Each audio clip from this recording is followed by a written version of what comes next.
Hola amigos, bienvenidos a Explorando la Realidad mediante Psicología Social. Yo soy Oscar. Yo soy Evelyn. Y yo soy Sinaí.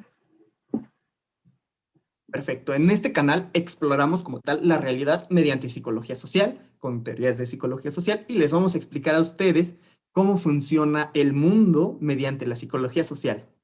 En esta semana vamos a hablar acerca de creencias. ¿Qué son las creencias y por qué son importantes y por qué son tan presentes en todos nosotros? Así es, todos nosotros tenemos creencias. Si te están gustando estos videos y pues, si es la primera vez que ves uno, no olvides darle al pulgarcito arriba, suscribirte, dejar un comentario, si es que quisieras que toquemos algún tema de tu interés o pues cualquier otra cosa, puedes comentar lo que quieras. Bueno, sin más preámbulo, empecemos con el video. Las creencias es algo que va a regir nuestra vida independientemente si pertenecemos a una religión o no, van a formar parte de todo ser humano. Pepitone en el año de 1991 nos menciona que las creencias son estructuras que son relativamente estables, que van a representar lo que existe para el ser humano independientemente de la percepción directa. ¿Qué quiere decir esto? Que a pesar de que nosotros no observemos algún fenómeno, algún objeto, puede decir que creamos de cierta manera en él. Es un ejemplo, es el amor. El amor no lo vemos caminando, pero sin embargo podemos de una cierta manera sentirlo. Yo creo en el amor porque lo siento, lo llevo dentro, por ende el amor existe para mí.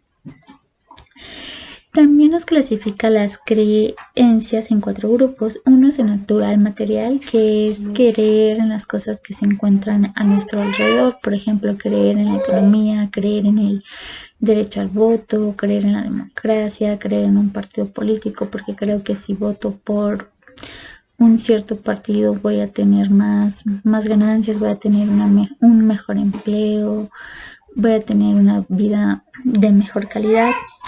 En otra categoría encontramos lo sobrenatural, donde se encuentra tanto lo religioso como lo secular. En lo religioso entra lo de creer en Dios, creer en un ente poderoso, creer en la Virgen María, entre otras cosas. También aquí en lo secular entra lo que es la brujería, el destino, la suerte. De acuerdo a la brujería, es esto de creer en un poder sobrenatural que posee otra persona y que es capaz de hacernos un cierto daño.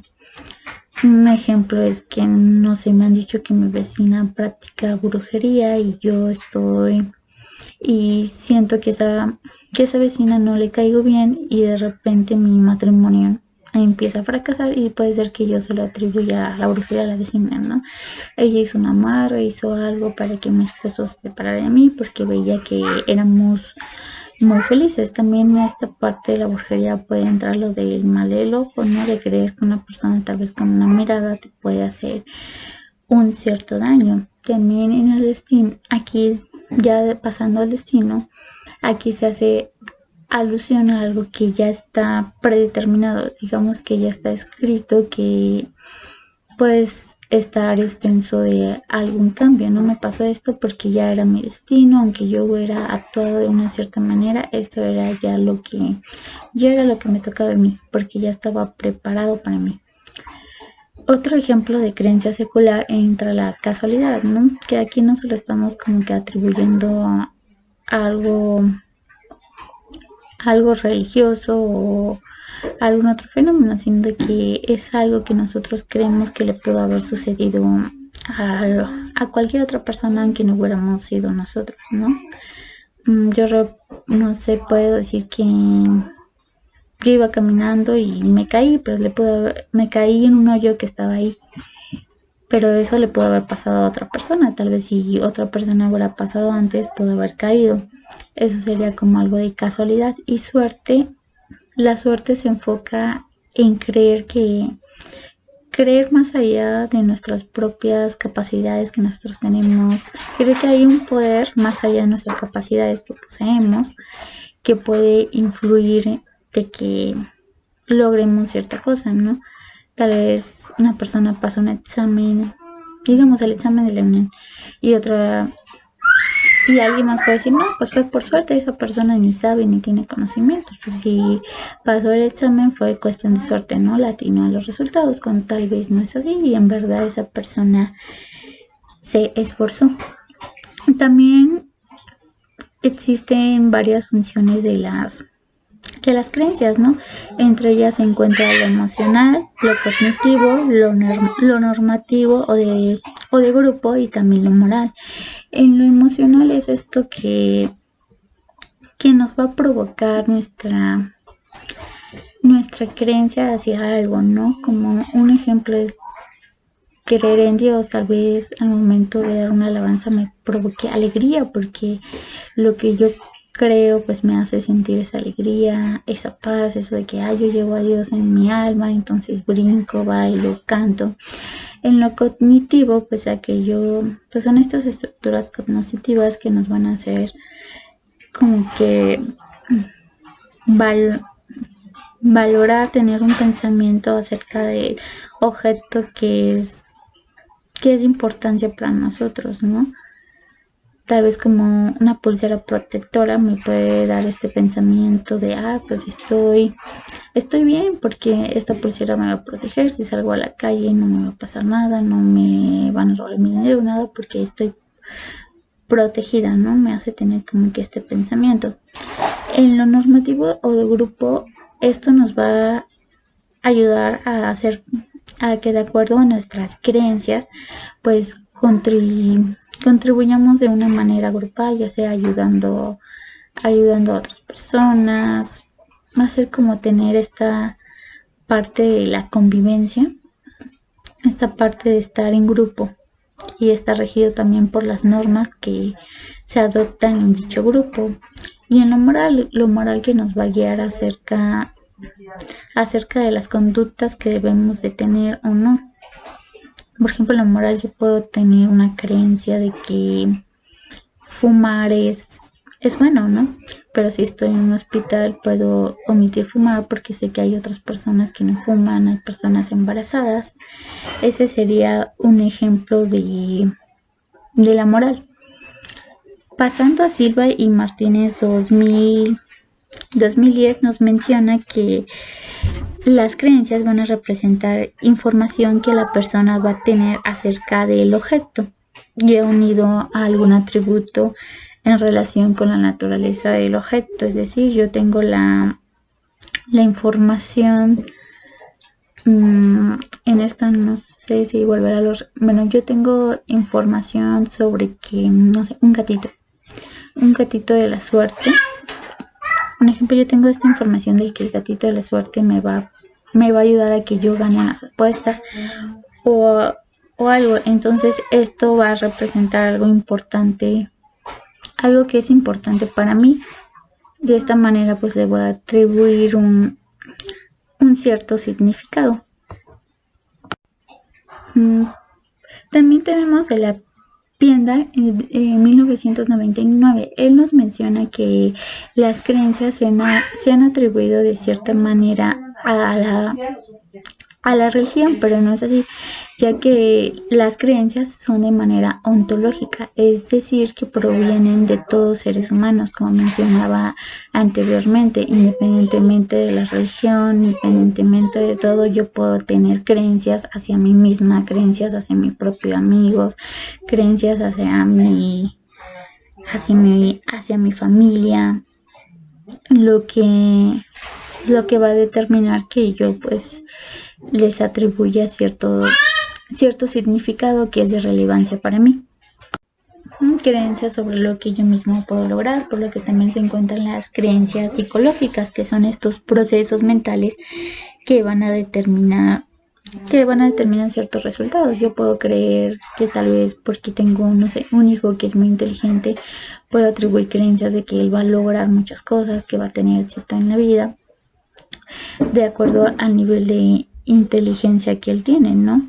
Y también se encuentran estas creencias científicas, que son estos supuestos o postulados que se van a basar en un cuerpo de conocimiento científico, ¿no? Que van a guiar de una cierta manera lo que yo creo que van a guiar que van a guiar lo que yo creo y se van a aceptar de cierta manera de acuerdo a que si van a ayudar o no a lo que yo quiero lograr, es la manera en la que se van a aceptar.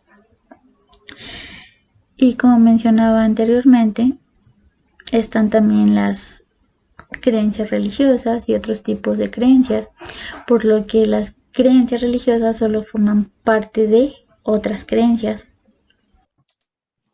Bueno, ¿qué tal? ¿Sí le entendieron qué son las creencias?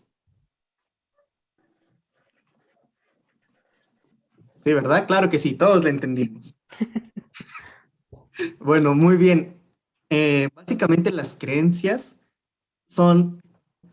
tenemos creencias hacia cualquier objeto, literal hacia cualquier objeto, cosa, persona, hacia todo.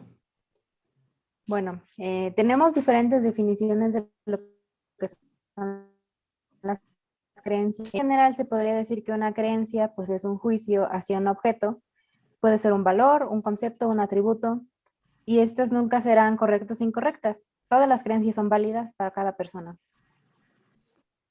Esto quiere decir que tenemos creencias hacia cualquier tipo de cosa, cualquier persona o algo sin importar que sea. También existe la formación de creencias.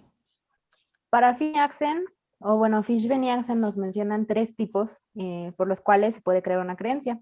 La primera es la creencia descriptiva, y pues en este tipo de creencia hay un contacto y una experiencia directa con el objeto que está pues creando nuestra creencia. Aquí la observación es un elemento esencial. Para aquí debe existir una persuasión ajena a la persona, donde hay una recolección de datos intencional y no intencional que debe ser verificada. Otro tipo de creación de creencias son las creencias inferenciales, las cuales en las relaciones aprendidas más allá de la observación directa que un individuo tiene en su entorno. Estas son más para esta se necesita de un estímulo y de experiencias pasadas para lograr hacer juicios acerca de ellas. Otras informativas. En estas, pues, el origen está en la información externa, como lo son medios de comunicación masivos, y se necesita o no un objeto. Por último, tenemos las creencias informativas. Este tipo de creencias se originan por la información externa, como lo son los medios de comunicación masivos, y aquí podemos tener la presencia o no de un objeto que nos permite la creencia. Por ejemplo, tenemos lo que nos dicen los demás, ¿no? Cuando alguien nos dice, no pases por este callejón porque por ahí espantan, a pesar de que nosotros no hayamos tenido la experiencia como tal, el hecho de que alguien más nos lo mencione ya forma esa creencia en nosotros. Pues es interesante, ¿no? Muy interesante la forma. Es interesante saber de dónde sale lo que creemos, porque muchas veces ni siquiera sabemos, ¿no? Claro, y es muy complicado a ciencia cierta, bueno, no a ciencia cierta, es muy complicado realmente poder tener la introspección suficiente como para darnos cuenta de dónde vienen las creencias. O sea, decirlo así pues suena fácil, pero realmente pensar de dónde o cómo se originaron lo que creemos, primero pues es complicadísimo saber qué creemos de qué cosa, así como bien, y es todavía más complicado tener la introspección para saber cómo se generó esa creencia. También existe una clasificación de creencias. Se dividen en 4. Para esta clasificación, Pepitone primero nos propone la clasificación que es natural material. Y bueno, esta tiene que ver con todo lo que podemos encontrar tangible en nuestro mundo.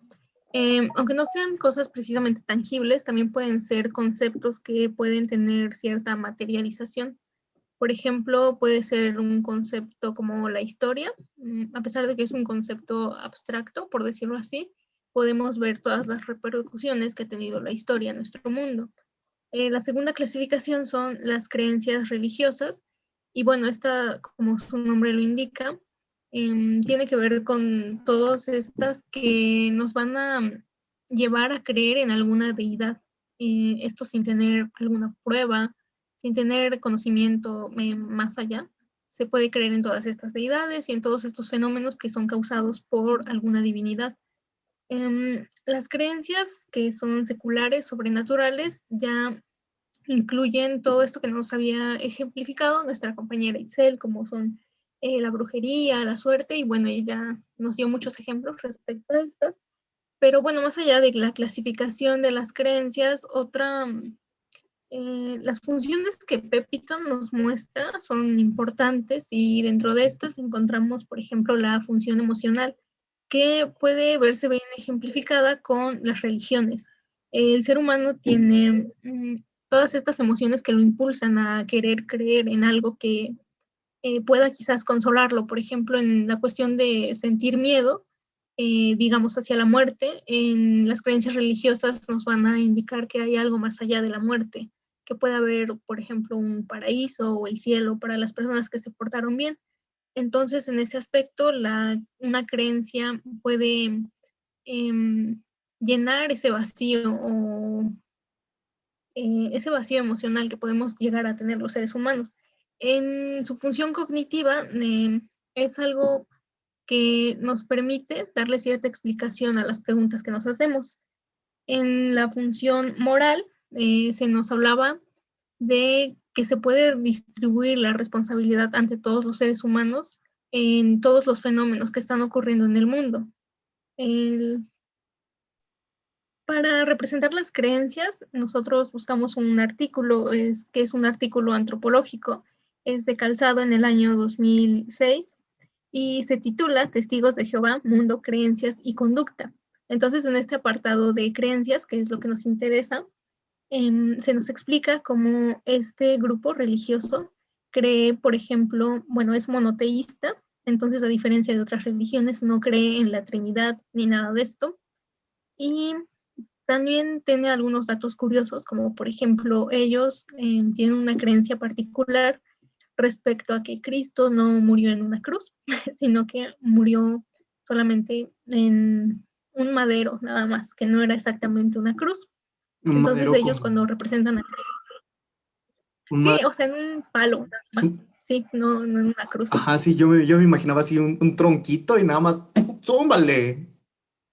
Sí, así lo representan ellos, como que murió solamente en un tronco, básicamente. Ouch. Entonces ellos no veneran este símbolo, que es pues muy emblemático, que es el de la cruz. Y pues también precisamente creen que venerar una cruz está mal, porque ellos lo razonan en forma de que ¿por qué venerarías algo en lo que una persona que consideras importante murió? Ellos lo ven de esa manera. También tienen algunas otras creencias importantes, y la más común y que ha sido pues muy debatida, igual en artículos científicos, es en esto que ya hemos visto acerca de las transfusiones de sangre. Igual tienen la creencia de que si alguien, pues, de esa perteneciente a esta religión lo hace, es expulsado de ahí. Y bueno, ellos se basan en un texto bíblico que no recuerdo exactamente cuál es, pero se menciona que deben abstenerse de la sangre. Y ese texto bíblico no en ningún momento da indicaciones así específicas de que deben abstenerse de sangre de cualquier tipo. De hecho, el texto dice de comer sangre. Sin embargo, ellos le dan esta interpretación y tienen esta creencia de que deben abstenerse de una transfusión sanguínea, cuando es un poco contradictorio también, porque ellos comen, o sea, no es que sean veganos, ellos comen todo tipo de carne y otros productos derivados de animales. Entonces realmente no se encuentra una explicación lógica de por qué entonces transfusiones no, pero en comida sí, y en otros aspectos. Sí, claro, yo Sí. creo que eso se puede justificar porque cuando matan a un animalito, pues lo cuelgan y le cortan, no estoy muy seguro si es la garganta o por adentro de la boca, les cortan por ahí algo para que se empiecen a desangrar. Entonces, una vez que el animal ya está desangrado, pues ya se puede proceder a destazarlo como sea, ya sacamos chicharroncito. Bueno, eso después de otros procesos, pero pues así. También Ajá. hay religiones muy, bueno, actualmente ya no, pero pues, un amigo me comenta hace unos días que todavía hay grupos, no me acuerdo de su nombre, pero que por gusto todavía se flagelan y que se hacen sangrar porque se tiene la creencia de que la propia sangre es la que te purifica el cuerpo y no reciben otra sangre porque es contaminación de su sangre pura, como por así decirlo. Entonces no reciben transfusiones y cuando se portan mal necesitan pegarse hasta sacarse sangre para purificar como sus pecados o las cosas malas que han hecho. Y es como, no manches, eso está bien pasado de lanza, carnal. Sí, también he visto eso, me parece que es en la celebración de Semana Santa, está muy, no sé, o sea, es raro. Bueno, para nosotros es raro, pero para ellos es lo más normal, como hablábamos de las transfusiones de sangre. Em, una de mis amigas tenía una amiga que era justamente testigo de Jehová y estaba embarazada. Se despidió de todos sus compañeros en la universidad cuando pues ya iba a dar a luz y luego resultó que pues falleció porque necesitaba una transfusión y su familia decidió que pues no le iban a dar la transfusión. Entonces solo sobrevivió el bebé. Y es algo muy cruel, se me hace muy cruel ver que de verdad son tan radicales con su religión que prefieren pues terminar con la vida de un familiar. En este caso pues los papás fueron los que decidieron que pues no iban a hacerle la transfusión de sangre a la hija. Entonces, no sé, se me hace algo muy, pues a mí, ¿no? Se me hace algo muy radical que de verdad prefieran guardar su religión que pues salvarle la vida a un familiar. Sí, claro, es súper pasadísimo y eso nos hace pensar hasta qué punto las creencias son tan fuertes en algunas personas. O sea, si estás en un hospital y te dicen que la única forma de salvar a tu ser querido, a tu hijo pues a tu hijo, no sé, a lo mejor a tu esposa o a tu esposo, que la única manera de salvarlo es que reciba una transfusión de sangre y que no la aceptes por esta creencia de que es malo, por así decirlo, si está muy pesado, debe de ser una creencia sumamente arraigada. De hecho, esta creencia, bueno, y el cumplir con todas estas normas, creo que también es importante analizar que ellos lo hacen porque igual en su religión, ellos, en lugar de tener la promesa de ir al cielo, tienen la promesa de ir a un paraíso, que ellos la conciben como que es un paraíso terrenal. Entonces, donde todo es perfecto, donde el ser humano es perfecto en cuerpo, en mente, en todo Mm, aspecto, donde ya no hay muerte, eh, en todo esto. Entonces, pues quizás en esa creencia es como que no importa que muéramos en esta vida, yo cumplí con el mandamiento de no hacer una transfusión de sangre, entonces mi recompensa va a ser el paraíso. Y pues si lo piensas de esa manera y si tienes esa creencia, es lógico pensar que vas a preferir ese mundo aunque te mueras en este momento. claro, pues es otra creencia que también apoya esto. Si a final de cuentas hay un paraíso y un infierno, que pues es un paraíso muy bonito, y un infierno que es muy cruel, vaya, o sea, a la persona a la que se le está negando esta sangre, pues se va a ir al paraíso porque su cuerpo sigue puro, y yo no me voy a ir al infierno porque yo le ayudo a cumplir este mandamiento, esta norma tan estricta. Ujú. No sé, no sé. Y también, Es, no sé, sí, es que date. sí, bueno, Sinaí tiene razón, juzgamos los fenómenos de fuera, pero es cierto. ¿Qué están pensando las personas que realmente prefieren sacrificar su vida antes que hacerse una transfusión? O sea, cosas más allá. Ujú. Sí, claro. A nosotros nos cuesta mucho verlas porque pues estamos de este lado en donde no aplicamos donde no tenemos esa ideología ni esas creencias y pues se nos hace fácil decir como de, no, es que están bien hardcore, pero pues realmente si toda su vida han vivido ahí y han mantenido ese estilo de vida,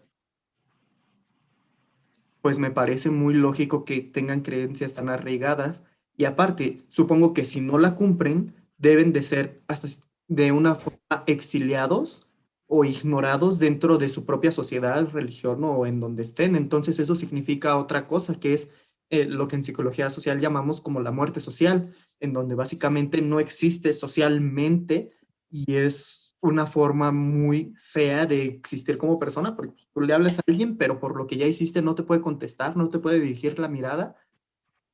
y pues es como si no existieras, entonces está pues feo. De hecho, ese es un punto muy importante porque siguiendo así, adentrándonos en esta religión, ellos básicamente basan absolutamente toda su vida dentro de esa religión. A ellos también se les enseña a que las personas que no son pertenecientes ahí o que no practican ese culto no pueden ser sus amigas ni nada por el estilo. Literalmente se les dice así, que sus únicos amigos y su única familia son los que pertenecen ahí. Entonces, toda la vida que van construyendo, todas sus relaciones sociales están basadas en eso. Y cuando se desobedece algún mandamiento, como en este caso es la transfusión de sangre, a ellos se les expulsa, así se les llama a lo que hacen. Y entre sus reglas está que a una persona que es expulsada, primero se da el anuncio así en su comunidad, que tal persona ha sido expulsada. Entonces ahí ya nadie le puede dirigir la palabra así literalmente, ni siquiera, o sea, sus padres, por ejemplo. En caso de que sea una persona menor de edad, por ejemplo, solamente le tienen que hablar para las cosas básicas y nada más. Entonces, eh, pues sí, imaginar que una persona que tiene basada toda su vida en esa religión y que de pronto todos dejen de hablarle, pues sí es como lo que dijiste, una muerte social totalmente. Entonces, pues sí, ya analizándolo desde adentro, como poniéndonos en el lugar de esas personas, tiene mucho sentido el que ellos en serio quieran acatar todas estas indicaciones, por más radicales que nos suenen, para ellos tienen mucho sentido.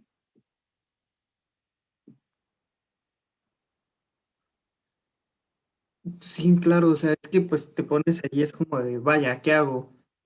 ¿Salvo a esta persona? O sea, tiene la oportunidad de salvarse, pero si la salvo, pues básicamente es condenarla en el que está aquí, y no solo a ella, también a mí, porque ninguno de los dos vamos a ser como bienvenidos del lugar en donde venimos, entonces,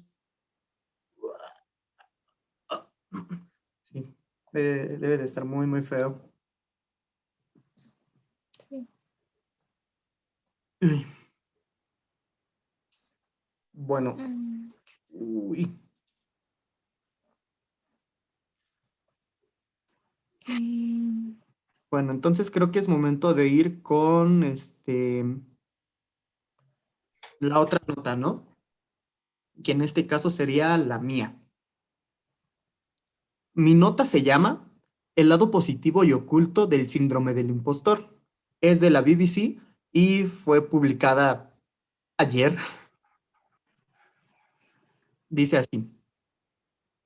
Para muchos que experimentan el síndrome del impostor, la sensación de que tus logros laborales son inmerecidos y de que es probable que quedes expuesto como un fraude es algo perjudicial para alcanzar el éxito. Creer que no eres digno de tus logros y que alguien en algún momento desenmascarará tu farsa agrega un nivel de presión no deseado a la jornada laboral.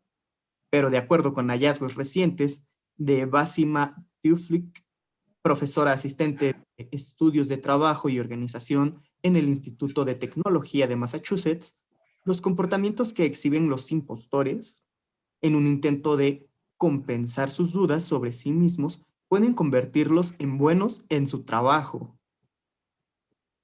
O sea, el miedo que tienes a que te exhiban como un impostor hace que trabajes mejor, ¿no? Eso me va pareciendo interesante. Al dar lugar a los sentimientos de insuficiencia, en vez de tratar de resistirlos o superarlos y poner un esfuerzo adicional en la comunicación, quienes sufren el síndrome del impostor pueden superar a sus compañeros no impostores en habilidades interpersonales.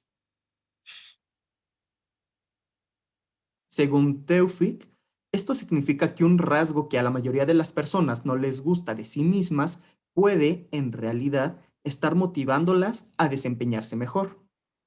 Ahora, el ciclo del impostor.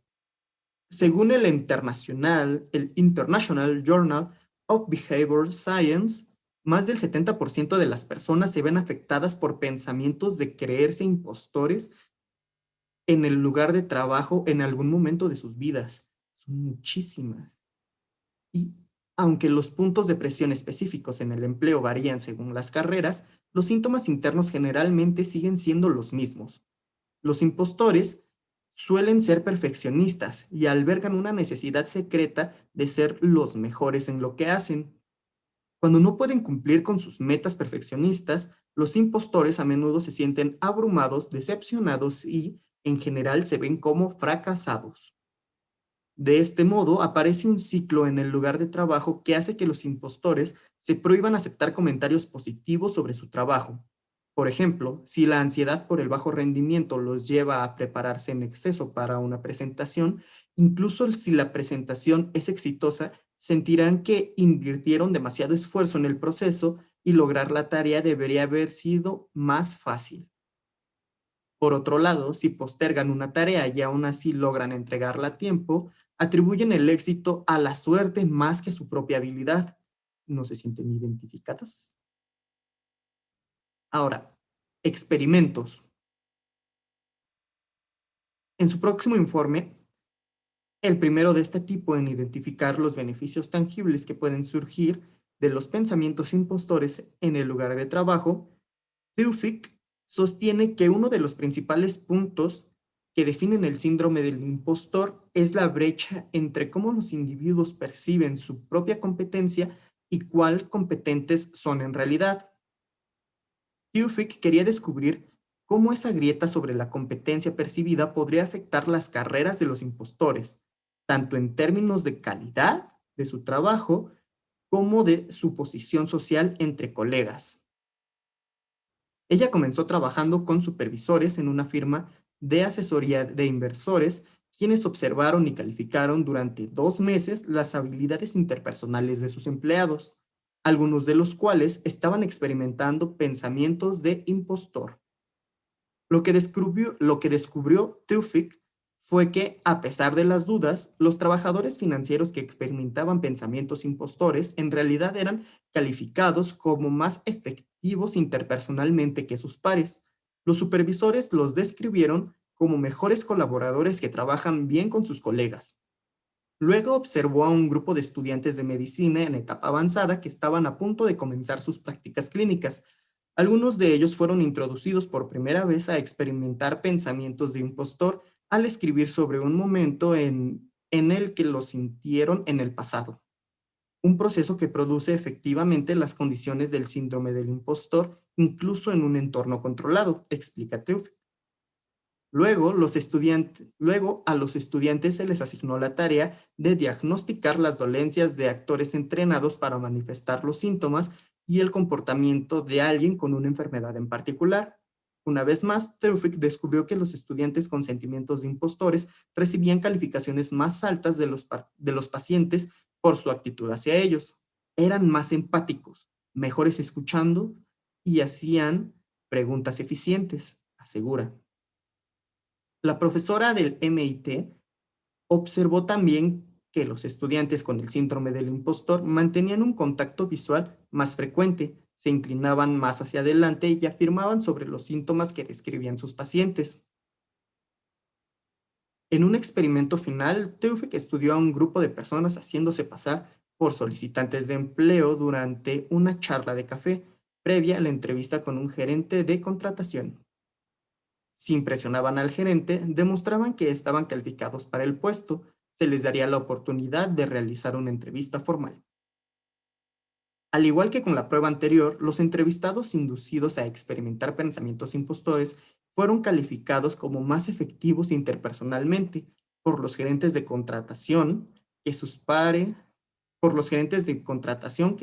no impostores. Ellos hicieron preguntas más interesantes y proporcionaron respuestas más atractivas. Y aunque pueden haberse sentido que estaban cometiendo un fraude, los análisis preliminares muestran que los entrevistados con sentimientos impostores se desempeñaron a un nivel similar al de sus colegas con su comportamiento de competencia. No se los consideró menos calificados para avanzar a una entrevista formal. De manera similar, los estudiantes de medicina con síndrome del impostor del experimento anterior hicieron tantos diagnósticos correctos durante su evaluación como los demás. Mucha gente pinta el síndrome del impostor como algo que te está reteniendo. Por lo tanto, esperaríamos, por ejemplo, que tal vez tu rendimiento sea deficiente, analiza Teufik. En realidad no hay una diferencia significativa en la competencia entre los que son inducidos a tener pensamientos impostores y los que no los tienen. Lo que su investigación sugiere hasta ahora es que esta brecha de competencia percibida, la idea de que los impostores se hacen pasar por alguien más capaz de lo que realmente son, puede no estar afectando negativamente la calidad de su trabajo después de todo. Y si las dudas sobre sí mismos los llevan a esforzarse más en sus conexiones interpersonales, incluso puede ayudarlos a superar a sus colegas. Todo esto me hace sentir muy emocionado, describe. Podría estar esta ventaja y ¿qué? Podría estar esta ventaja y tal vez deberíamos empezar a pensar en aprovecharla. No sé si lo dije bien. Aceptar dudar de uno mismo. El síndrome del impostor fue estudiado durante décadas, pero hay muy poca información sobre sus implicaciones con respecto al éxito. Hasta los resultados del trabajo de Teufik se asumía ampliamente que la condición era de agobio, según Adam Graham, psicólogo organizacional y profesor de la Wharton School of Business de la Universidad de Pensilvania. Su investigación está abriendo nuevos caminos al destacar que los pensamientos impostores pueden ser una fuente de combustible, afirma. Puede motivarnos a trabajar más intensamente para demostrarnos a nosotros mismos y trabajar de manera más inteligente para llenar los vacíos en nuestros conocimientos y habilidades. Aunque existen varias recomendaciones para ayudar a los trabajadores a tratar de superar sus sentimientos de impostores, los expertos creen que el objetivo real debería ser revisar la suposición de que el síndrome del impostor es puramente perjudicial. Es cierto que algunas personas tienen la creencia crónica de que son un fraude, pero para la mayoría de nosotros se manifiesta como dudas ordinarias sobre si estamos a la altura de los desafíos a los que nos enfrentamos. Y aunque este autodescepticismo puede provocar estrés, miedo o disminución de la confianza en uno mismo, la investigación de Teufik revela que esas dudas son normales e incluso saludables. En lugar de frenarnos, pueden impulsarnos. Según Scott Galloway, emprendedor y profesor de marketing en la Universidad de Nueva York, el mejor curso de acción para los trabajadores que esperan aprovechar este nuevo potencial es dejar atrás el componente de emoción negativa e inclinarse más hacia los sentimientos de impostor. Centrarse en la brecha de competencia percibida entre tú y tus compañeros y poner tu energía en cerrarla podría darte la ventaja que estás buscando. En estos momentos en los que te sientes como un impostor, te das cuenta y dices, tengo algo que demostrar. Entonces no eres complaciente, dijo, destacado el trabajador de Teufik. En el podcast Pivot, que conducen Galloway y Kara Swisher. Oye, ¿sabes qué? Este podría ser un momento de confianza y humildad en el que puedo reconocer lo poco que sé. Y sin embargo, tengo una fuerte convicción en mi capacidad para aprender. Y eso es todo de esta nota. ¿Qué les pareció la nota, chicas? ¿Algo que comentar? Bueno, primero lo que me parece interesante es que como una creencia puede guiar toda nuestra vida, pues sí, todos nuestros actos. Y me quedé pensando por ejemplo, en las personas que creen que tienen que ser buenas personas si quieren ir al cielo o en lo que sea que crean. Entonces, no sé, es un poco, me causa conflicto pensar cómo una persona puede actuar como buena persona, como lo que se considera como buena persona simplemente por esperar una recompensa. O sea, no por convicción. Eso me parece algo interesante. O sea, su comportamiento simplemente se basa en la creencia de que si soy mala persona voy a ir al infierno. Si soy buena persona voy a tener mi recompensa en el cielo. Entonces, ¿qué es lo que realmente está guiando sus vidas? Claro, esto es Una cosa Es que... que además creo que el síndrome del impostor es algo muy común que tal veces ni siquiera nos paramos a analizar. O sea, ¿cuántos de nosotros tal vez lo tenemos y no lo sabemos? O sea, simplemente, realmente interiorizamos tanto esas creencias de que pues somos malas personas, de que realmente no valemos la pena, y pues seguimos ahí por la vida sin darnos cuenta que realmente tal vez no son así las cosas, simplemente pues ya lo hicimos parte de nosotros a pesar de no serlo. Ujú. Y claro, y es que este síndrome opino que es tan, no sé, opino que es más común de lo que se cree, porque pues al menos platicando entre compañeros en semestres pasados, muchos sí sentían que no estaban dando el ancho cuando pues uno los ve por atrás y dice, no manches, ¿cómo es que esta persona trabaja tanto y tan bien? Entonces, Ujú.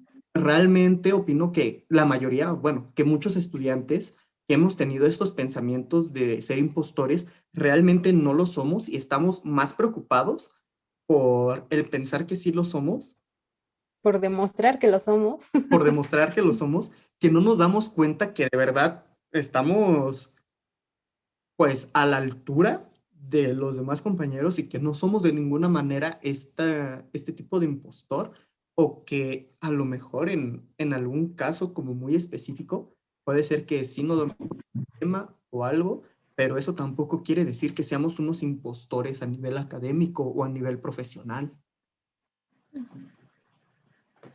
Y también me pareció interesante lo que dijo Evelyn en este sentido de puede darse también en el caso de creer que soy una mala persona. No sé, quizás sí sea muy común o a todos nos ha pasado esto de cuestionarnos si somos lo suficientemente buenos en cualquier cosa de nuestra vida, o si soy un buen hijo, todo esto. Creo que sí a todos nos debe haber pasado alguna vez. Sí, claro. Pues justo en mi nota, me refería a que más del 70% de las personas lo han sufrido en algún momento y entonces pues 70% de las personas es muchísimo para un síndrome. O sea, también algo que mencionaba el artículo es que pues está, que es incluso sano sentirlo, pero que puede ser incluso más peligroso como no sentirlo porque, o bueno, estar del otro lado en el extremo contrario en el cual La sientes, megalomanía. exacto, la megalomanía, en donde sientes que eres el mejor de todo y que nada está a tu nivel. Y, ah, Y bueno, ¿ustedes cuál creen que sea entonces más perjudicial? yo creo, Depende, ¿no?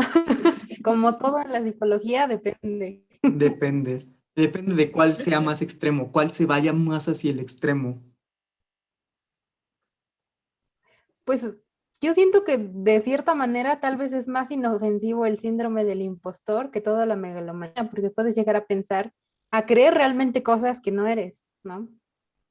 Con la megalomanía. Claro, si de repente te sientes el mejor en todo, pues tampoco te Te esfuerzas. pones a realizar cosas para las que no eres apto y terminas peor, tal vez. Y claro, dices, yo sabo manejar bien pedo a todo lo que da el coche y pues terminan ahí embarrados en las calles de la Ciudad de México. Confundes el freno con el acelerador y te llamabas. Te llamabas. Y una de las personas que iba ahí contigo termina su cabeza ahí viendo el accidente de lejitos, viendo cómo su cuerpo está por ahí barradito en el asfalto. Pero entonces padecer cualquiera de estas dos es como vivir en una ilusión. Básicamente. Sí, sí, pues sí. O sea, cuando es muy extremo, pues yo creo que es como una burbuja bien fuerte de la que no te sales, pero como dice el artículo, mientras sea, pues no tanto, te ayuda a trabajar más. Y eso está chido, porque al empezar a sentir que como que no estás dando el ancho, que te esfuerces más para sentir que estás como al nivel de los demás, pues hace que si de manera normal estabas en el nivel, pues que sobresalgas como un poquito más al intentar ir más, al intentar eh, estar al nivel, bueno, al intentar tú sentir que estás al nivel, pero que en realidad pues ya los estás pasando un poquito.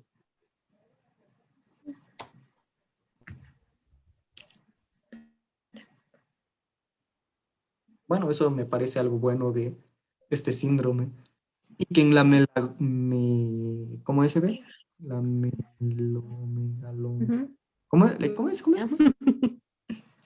Megalomanía. Megalomanía. Megalomanía, opino que no se puede dar, porque al sentirte mejor que todos los demás, pues dejas de esforzarte tanto. ¿Para qué me esfuerzo si soy mejor? Mm, Ujú. Te quedas ahí donde estás, al menos tal vez el síndrome del impostor, en algunos casos, también no puedo pensar que en todos, pero en algunos casos podría servir inclusive de motivante. Claro, sí, en este punto en el que, uy, como que los demás se me están yendo muy lejos. No, pues le voy a echar más para ir al mismo flow que ellos. mm, Y yo creo que también cuando se llega al extremo de sentirse impostor es cuando, bueno, muy al extremo es cuando igual dejan de hacer las cosas, ¿no? Es como de, no, pues ya, si ya esto no es para mí, no doy el ancho, no doy esto, no, pues de plano no, esto no es lo mío. Es cuando dejan, por ejemplo, la carrera, que de plano ya no asisten a clases y así, que se sienten mal todo el día. Igual debe de estar bien feo.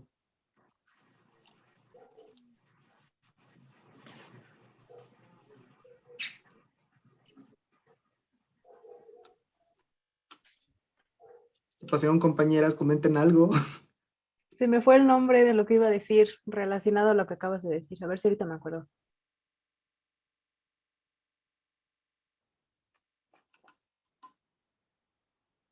No, no me acuerdo. Bueno, pero ya vamos agarrando confianza. Eso es lo que importa.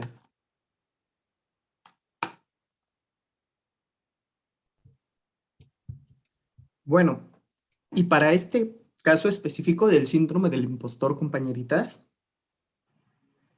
¿qué clase de creencia es? mm, mm, mm. Pues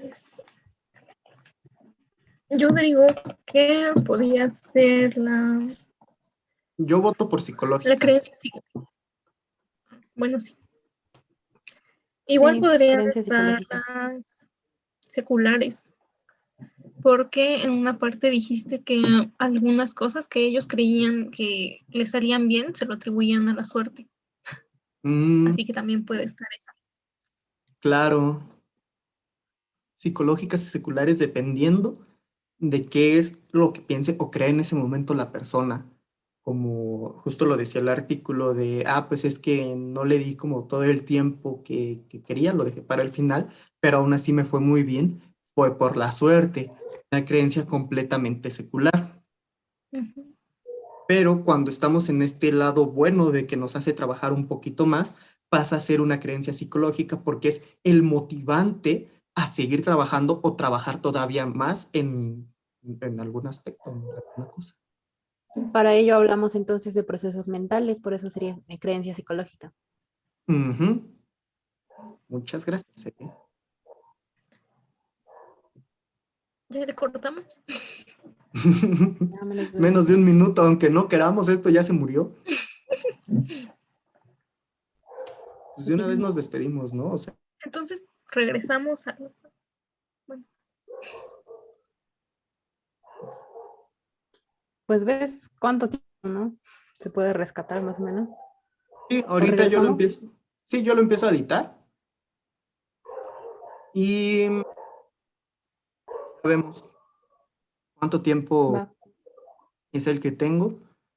A lo mejor en este ratito puedes investigar una nota rápida, Eve, porque Sí, y así, es ¿no? lo que estoy pensando. Que nos podemos interrumpir si escuchamos algo que nos llame la atención o de lo que podamos hacer un comentario pendejo para divertirnos un rato. Va.